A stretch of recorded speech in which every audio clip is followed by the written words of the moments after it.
I'm Eric Barnes with the Daily Memphian, and welcome to The Sidebar, a weekly show on the community, arts, culture, and more. Today we're talking to Natalie Wilson from the Overton Park Shell, so stay with us for a conversation with Natalie. And a special thanks to our sponsor, Tresident Bannon. So, welcome. It's been a while since I've seen you. Thank you. Yes. You all just wrapped up what you consider your summer season. Right. And take a bit of a break and then get started back up, end of July into August? Yes, right? into August. End of August, actually. Okay. Yeah. Let's talk a bit about shows coming up in August, and we'll talk about what people missed for those who missed it or aren't as familiar with the Shell as you and I are, obviously. Right. So talk a little bit about what's coming up in August, and that fall season goes August through when? Mid-October. Okay. Yes. Okay. Well, we kick off on Labor Day weekend traditionally every year, and we will kick off with our incredible partnership, the Power Pop Festival, and we'll bring in Matthew Sweet, who will be the headliner, which is going to be an incredible concert on Labor Day weekend. Also on that weekend is Mono Neon. If you've heard of Mono Neon, Memphian, incredible talent, and we're really honored to bring him to our historic stage. That's also on Labor Day weekend. Yeah. And then treasured partnerships such as the 60th anniversary of the Barkays will be in September at the Shell, and is an example of history comes to current day and modern music, and the history of the Shell and our history of 90 years of music comes back to play, and that's what we love. Yeah. So we will be celebrating the 60th anniversary of the Barkays. We'll bring back our Country Blues Festival with Ruthie Foster and the North Mississippi All-Stars, again, back to the history of the Shell and our Country Blues festivals, that historic concerts that were here during the 60s. Will come back, and we do it every year in our Country Blues Festival. Yeah. So, and then this year alone, we did over 55% of our programming was local. Local artists. Yes. Local artists, Memphians that we believed in, that we wanted to give them a space to showcase their work. And how has that ebbed and flowed over the years since the Shell was reopened? I mean, were there times where it was almost all local or almost all not local? Like how is that? Good question. When we were, during the course, the iterations of history of the Shell, as the Overton Park Shell, then coming back as a nonprofit with the Levitt Shell, we did, especially our first 10 years as a nonprofit, a majority of what we did was international, national music when we started in 2008 as the free concert series. And we always had a focus on local, but as a Levitt venue, we had a responsibility in the percentage of international, national, regional, Oh, the Levitt and local. Foundation, the money that restarted the Shell. That's right. I lost track of that. I knew there was requirements about the number of free shows, which got to be a bit of a burden. I mean, Absolutely. Love that the Shell, I don't want to be critical, because it's great that the Shell got restarted with that. Yeah. I'd forgotten that there were requirements on the acts. It's the way we could program. Yeah. And so we said, when our board made a decision that we would come back to our historic name, we could be whatever we needed to be. And when we thought about the Shell is Memphis' stage in the center of some of the most talented musicians in our nation here in Memphis, why not have a major focus on local talent?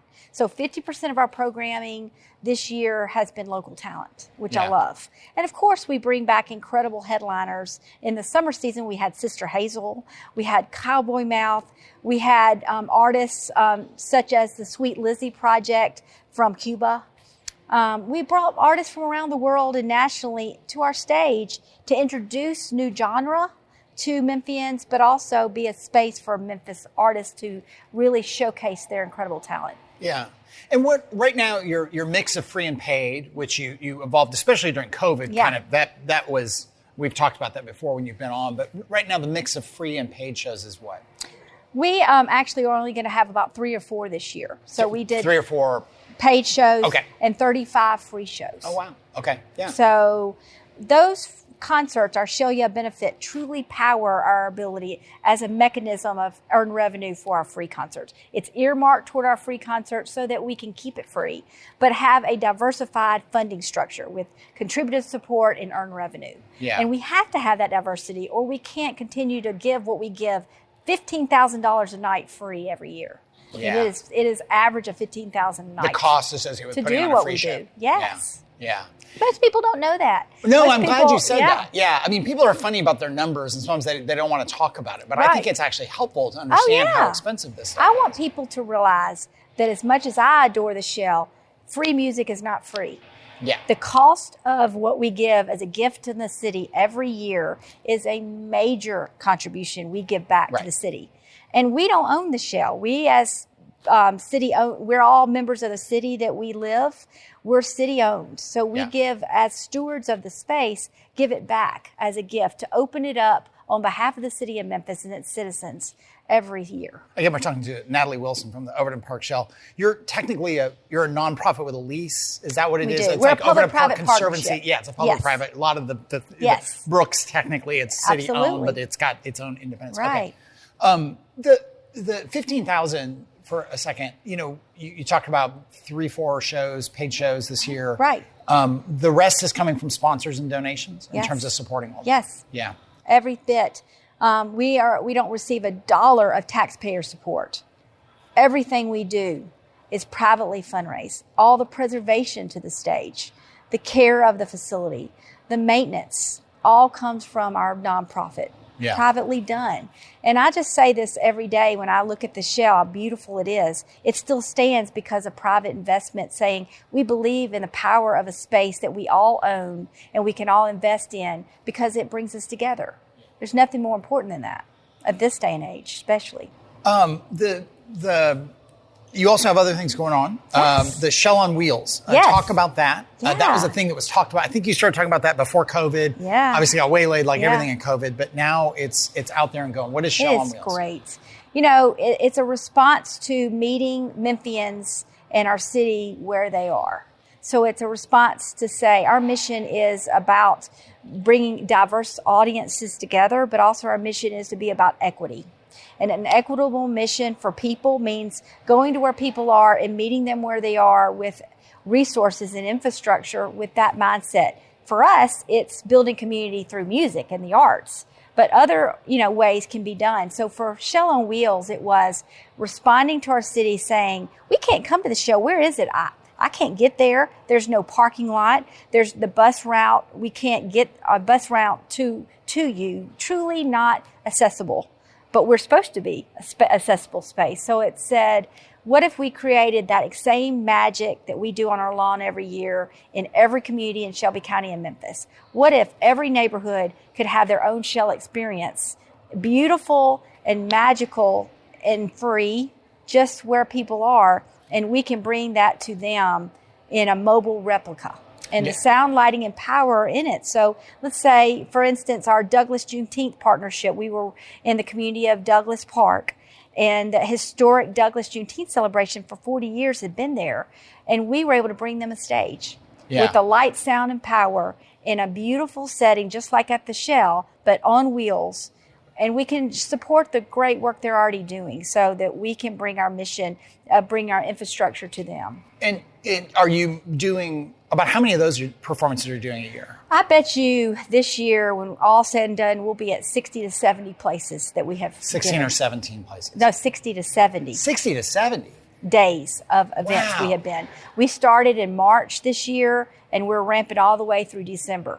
Just the Shell on Wheels part? Just Shell on Wheels part. Wow.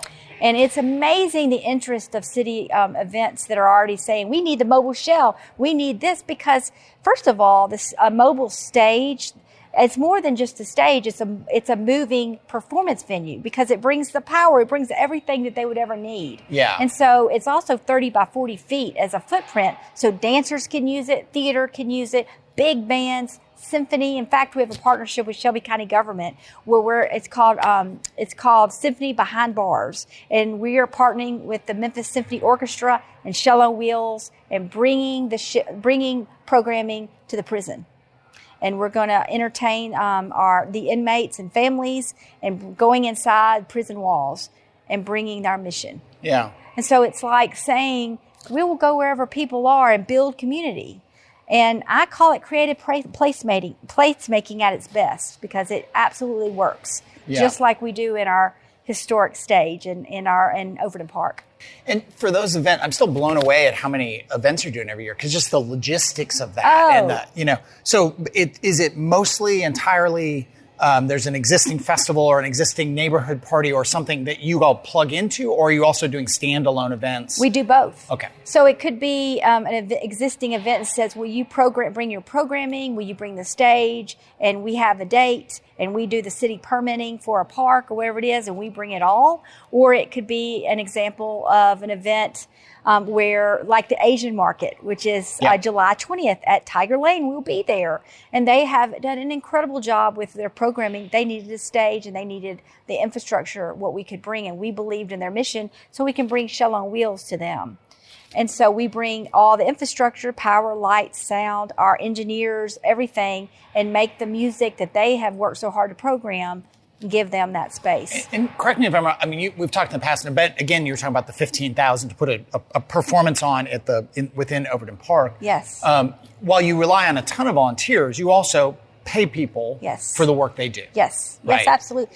Every musician and every production, everyone that works at the Shell is paid.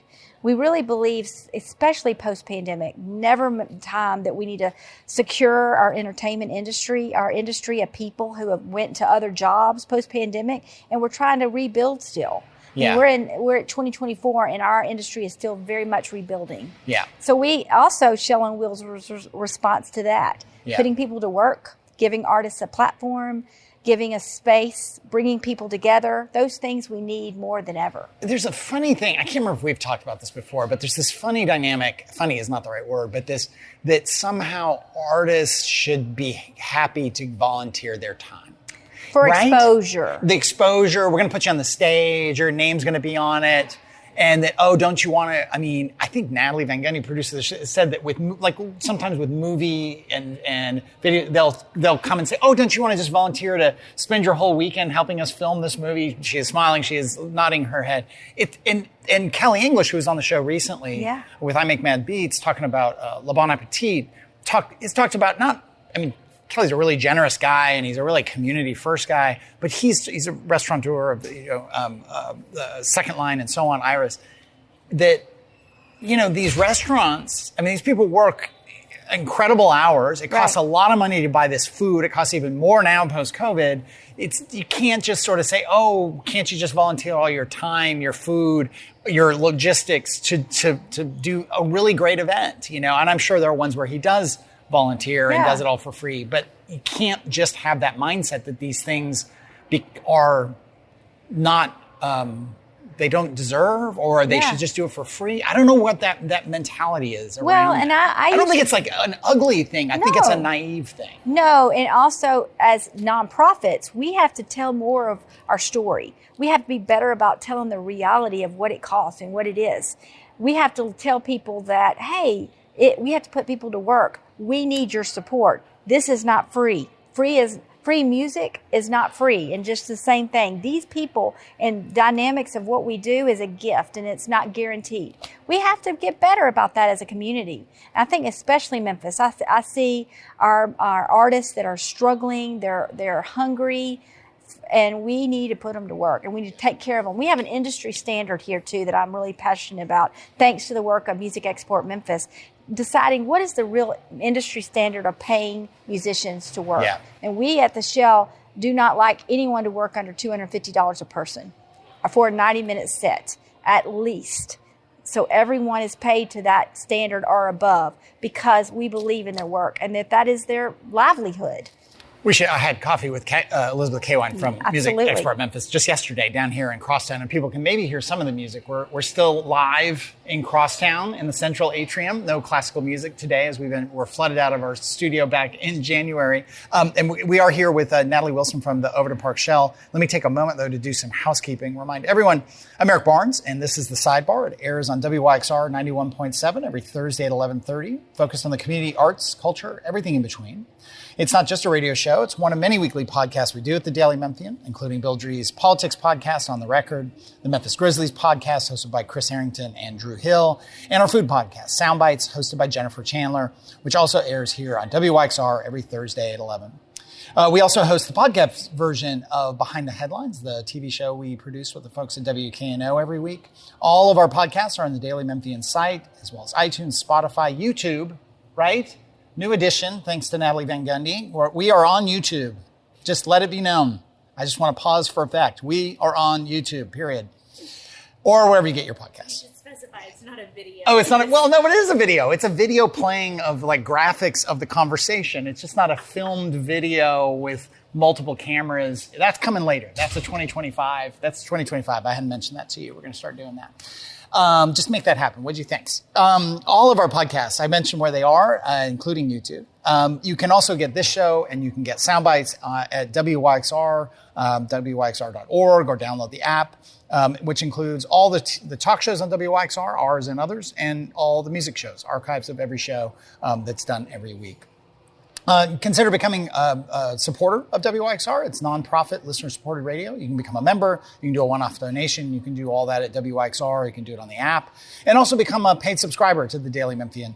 We are a nonprofit, but we rely very much, and I want to talk more with Natalie about that as we come back to talking to Natalie Wilson from the Overton Park Shell about paying people and what it costs to run these things. But again, if you're not a paid subscriber to the Daily Memphian, do consider becoming one. Coming up soon on the sidebar in the next few weeks, we've got Rose Smith from the Brooks. We had to reschedule because she was sick, so we're happy to get her on soon. I think next week is Toby Sells. Toby Sells is in the house from the Memphis Flyer and sometime guest on Behind the Headlines. I was thinking about when Toby's on Behind the Headlines. This is a little secret for people who have never noticed. There are two things we always try to get Toby to do. One is to give some kind of legitimate news update on marijuana legalization, and usually he can fulfill that. And two, to get him talk into a really silly, fast Southern accent. And we sometimes can do it. Yeah, this second one typically happens on its own. That's true. But just watch for that. Just watch for that. That's when Toby's on the show. We also have Willie Bearden coming up on the show in a couple of weeks, so we're looking forward to having him on again. We recently had Caroline Norris from Volunteer Odyssey. She's following the footsteps of the founder and doing great things with Volunteer Odyssey. She was on last week. On Behind the Headlines, we recently had the folks trying to get the Baron von Opperbein program going down at Mud Island. They did a whole performance experience, I guess is what you call it, immersive experience. Go to the internet, look at the photos, see the videos. They did that at Art Space during COVID, and now they're trying to do a bigger version down at Mud Island. Coming up soon on Behind the Headlines, I think this week is Tarek Sugarman, the juvenile court judge.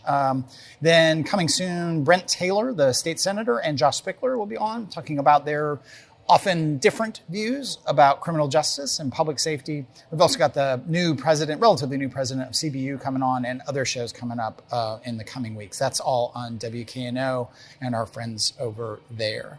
But we are here with Natalie Wilson from the Overton Park Shell. I have been reminded that I didn't finish my story about having coffee with Elizabeth Kawine from Music Expert Memphis. We should have her on the show. We should have her on the show soon. We haven't had her on in a few weeks, or a few years, really. And we were talking about all the things she's doing and the work with the artists and like the living wage and like this whole notion of you shouldn't expect an artist to be happy enough just to be there. That these are professions and we should be supportive of that. That is part of the reason we're a nonprofit at Daily Memphian. This is my little soapbox rant, which I think I've done with you before, because you articulate this notion so clearly. There is sometimes I will go to, not less so in Memphis now, because we've been around for 5.5 years, but they're in the growing number of local online only nonprofit news sites around the country.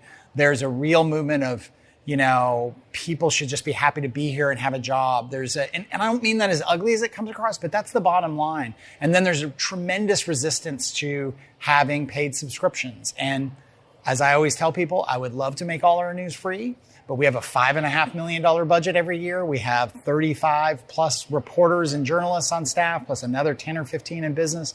It's a super expensive endeavor, and it costs a lot of money to put on. And even then, we're a nonprofit. No one's making a profit off the Daily Memphian. No one's making a profit off the Overton Park Shell. And I think we do sometimes have to reorient our notion of what these things are. There's a mindset about nonprofits back to what you're saying is that we as nonprofits devalue ourselves and the public devalue ourselves as well by saying, well, you're mom and pop.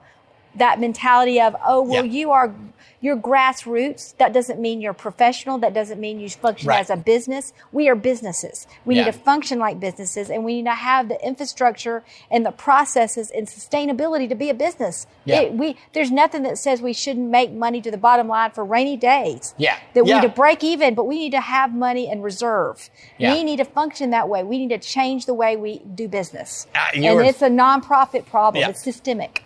I mean, I've never run a nonprofit. I've been on lots of nonprofit boards before Daily Memphian, and we always said, like, we're going to approach this like a business, and we're going to, our first year we were 90% philanthropy. This year will be something like only 20 to 25% philanthropy, and ideally over time we will reduce that philanthropy. We'll probably always have a portion of that, 10 or 20%, 10 or 15%.